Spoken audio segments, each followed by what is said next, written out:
कहते हैं चोर को 84 ज्ञान। आखिर गुपचुप पाकिस्तान क्यों पहुंची एफएटीएफ की टीम और गुपचुप ही निकल गई, किसी को पता भी नहीं चला। तब पता चला जब ये टीम वहां से चली जा चुकी थी। जानेंगे क्या चल रहा है एफएटीएफ और पाकिस्तान के बीच में। तो वहीं दूसरी तरफ विक्रांत के मामले में एक बहुत बड़ी चीज हुई थी। रूस ने उस वक्त भारत को मना कर दिया था और भारत को किया गया रूस का मना भारत के लिए कितना अच्छा साबित हुआ, इसका अंदाजा आप अब लगा सकते हैं कि किस तरीके से भारत ने एक बड़ा फैसला ले लिया है और क्या भारत ने हासिल कर लिया है। आइए जानते हैं इन खबरों को विस्तार से। इस वक्त कुछ चीजें पाकिस्तान और अमेरिका के बीच अलग सी चल रही हैं। अब हुआ क्या है, एक तो सबसे पहले आईएमएफ ने पाकिस्तान का लोन पास कर दिया, वो भी ऐसे समय में जब साफ दिख रहा था कि पाकिस्तान डूब रहा है, जिसे माना गया कि आईएमएफ के द्वारा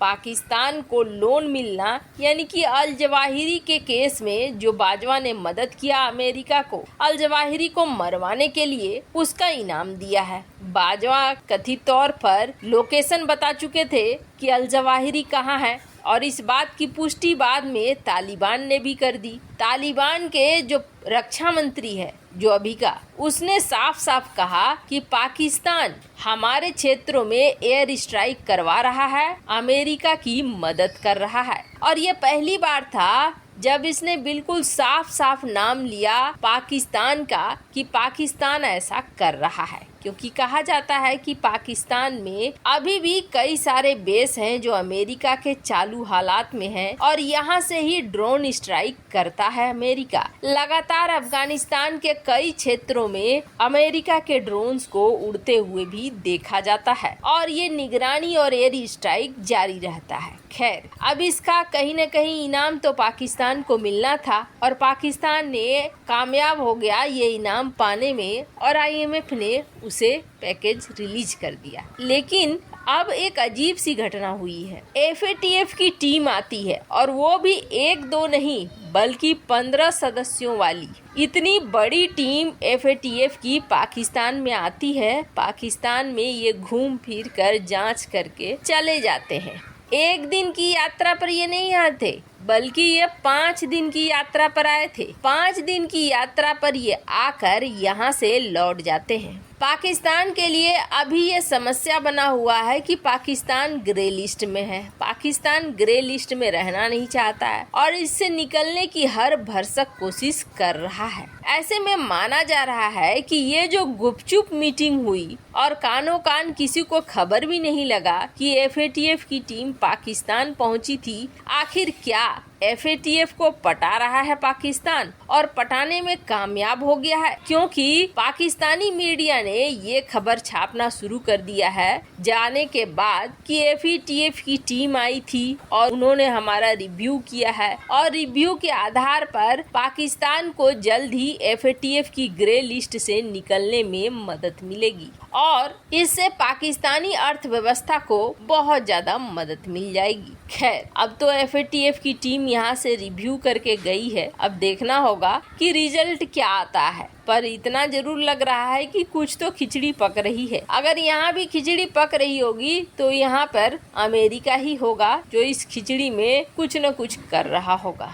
खैर, जहाँ एक तरफ ये सब कुछ हो रहा है तो वहीं दूसरी तरफ विक्रांत के केस में एक ऐसा समय भी आया था जब रूस ने भारत को ना कह दिया था। वैसे आपको बता दें, जब रशियन एम्बेसडर इस सेरेमनी में विक्रांत के कमीशन होने की सेरेमनी में शामिल हुए थे, तब उन्होंने एक बात कही थी। उन्होंने कहा था कि ये भारत के लिए गर्व का क्षण है और हमारे लिए भी गर्व का क्षण है कि हम इसके पार्ट थे। पार्ट क्यों थे आपको बता दें, भारत का जो मेन विक्रांत का सिस्टम है कॉम्बैट सिस्टम यानी युद्ध वाला सिस्टम, इसको बनाने में रूस ने बहुत बड़ी मदद की है। हालांकि ये चीजें अब निकल कर सामने आ रही है कि रूस ने इतनी बड़ी मदद की है, पर हाँ ये सच्चाई है कि रूस ने इस सिस्टम में हमारी मदद की थी। पर एक चीज के लिए रूस ने भारत को ना कह दिया था, और कहा जाता है कि ये ना रूस को कहना पड़ा था, इसलिए कहना पड़ा था क्योंकि चीन बहुत ज्यादा दबाव बना रहा था रूस के ऊपर। चीन नहीं चाह रहा था कि भारत को उसका दूसरा एयरक्राफ्ट कैरियर मिले, इसलिए चीन ने लगातार प्रेशर बनाना शुरू कर दिया। जैसे ही प्रेशर बनाना शुरू कर दिया, आखिर चीन के प्रेशर के आगे झुक तो गया रूस, लेकिन बाद में रूस ने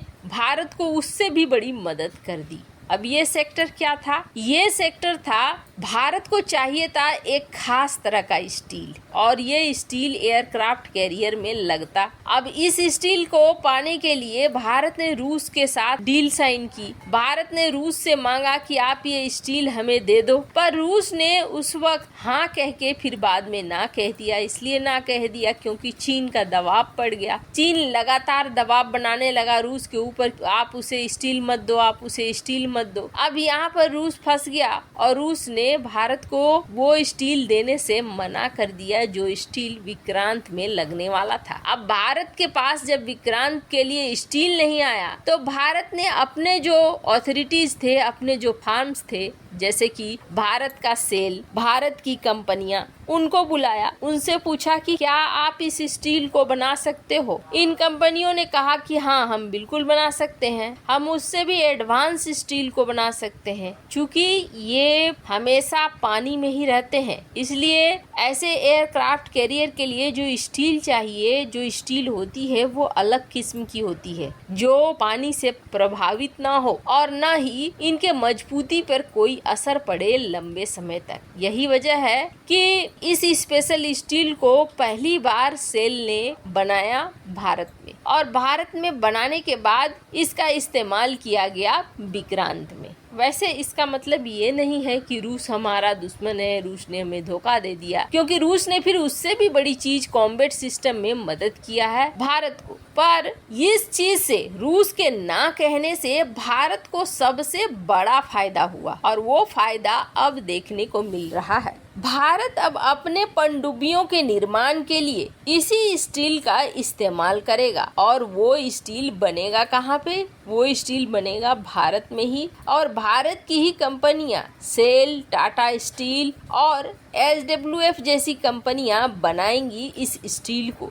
भारत को वो टेक्नोलॉजी मिल चुकी है जिसके आधार पर इस तरह के स्टील का निर्माण किया जा सके। वैसे रूस ने ना कहा, लेकिन इसका सबसे बड़ा फायदा भारत को मिला कि भारत ने अब अपना ही विकसित कर लिया, यानी आने वाले समय में भारत को किसी के सामने हाथ फैलाने की जरूरत नहीं पड़ेगी। भारत अपने स्टील का इस्तेमाल करेगा। वैसे आपको क्या लगता है, इस स्थिति ने भारत को फायदा पहुंचाया या नहीं? कमेंट कर अपनी राय जरूर बताएं। जल्द मिलते हैं अगले वीडियो में नई खबर के साथ।